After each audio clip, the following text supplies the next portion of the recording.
YCP నేతల దుష్ప్రచారంపై మండిపడ్డ మంత్రి నిమ్మల రామానాయుడు అమరావతిని లేపడానికి పొన్నూరును ముంచేశారంటూ అమ్మడి చేసిన ఆరోపణలు నీటి మూటలు నీటి మాటలని తేలిపోయాయి. గుంటూరు ఛానల్ హెడ్ రెగ్యులేటర్ మూసి ఉందా తెరిచి ఉందా అనే సమాధానం లేదు. చేబ్రోలు, తాడికొండ, మంగళగిరి, పెదకాకాని మండలాల్లో 200 నుంచి 300 మిల్లీమీటర్ల వర్షపాతం నమోదు విషయం తెలుసా అంటే సమాధానం లేదు. పొన్నూరుపైనే కాదు, ప్రకాశం బ్యారేజీ గేట్లు పనిచేయటం లేదు. బెజవాడ మునిగిపోతోంది. కాపర్ డ్యాం కొట్టుకుపోతోంది. తుంగభద్ర గేట్లు లేపడం లేదంటూ నిత్యం అబద్ధాలు, అసత్యాలే వైసీపీ ప్రచారం చేస్తోంది. వైసీపీ మీడియా, సోషల్ మీడియా ప్రజల్లో భయాందోళనలు, అనుమానాలను రేకెత్తించడం, అశాంతిని సృష్టించడం లక్ష్యంగా పనిచేస్తున్నాయి. నేతి బీరకాయలో నెయ్యుందన్నట్లుగానే వైసీపీ నేతల మాటల్లో నిజాయితీ కూడా ఉండదు.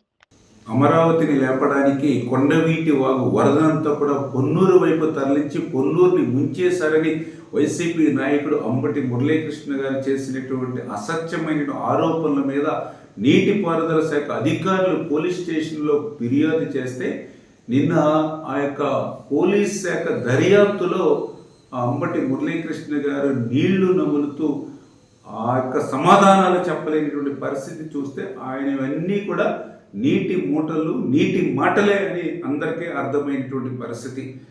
కొండవీటి వాగుకు సంబంధించినటువంటి వరద నీటిని కేడబ్ల్యూ కాలువలోకి వదలడం మీరు చూసారా అంటే సమాధానం లేనిటువంటి పరిస్థితి. గుంటూరు ఛానల్ హెడ్ రెగ్యులేటర్ తెరిచి ఉందా మూసి ఉందా అంటే దానికి సమాధానం లేనిటువంటి పరిస్థితి. కొండవీటి వాగుకు సంబంధించినటువంటి వరద నీరుని కాలువల్లోకి వదలడం మీరు చూసారా, చూస్తే ఇరిగేషన్ అధికారులకు తెలియజేశారా అంటే దానికి సమాధానం లేనిటువంటి పరిస్థితి. పెదకాకాని, చేబ్రోలు, మంగళగిరి, తాడికొండలు అధిక వర్షపాతం పడినటువంటి విషయాన్ని మీరు గుర్తించారా అంటే సమాధానం లేనిటువంటి పరిస్థితి. చేబ్రోల్లో 299 మిల్లీమీటర్లు, పెదకాకానిలో 260 మిల్లీమీటర్ల వర్షపాతం నమోదైన విషయాన్ని మీరు తెలుసుకున్నారంటే దానికి సమాధానం లేనిటువంటి పరిస్థితి.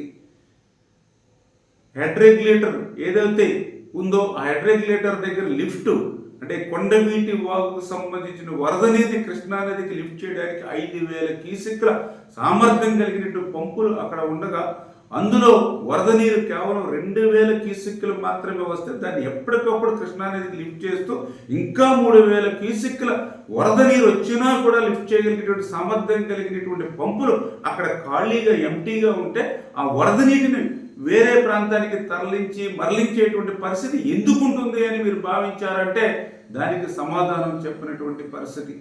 అంటే ఈ రకంగా ఒక్క కొండవీటి వాగు వరద నీటి గురించే కాదు, ఆ ప్రకాశం బ్యారేజీ గేట్లు పనిచేయట్లేదు, బెజవాడ మునిగిపోతుంది. పోలవరం ప్రాజెక్టు కాపర్ డ్యాము కొట్టుకుని పోతూ ఉంది. తుంగభద్ర ప్రాజెక్టు గేట్లు పనిచేయట్లేదు, ఖరీఫ్ పంట ఉండేటువంటి పరిస్థితి లేదు.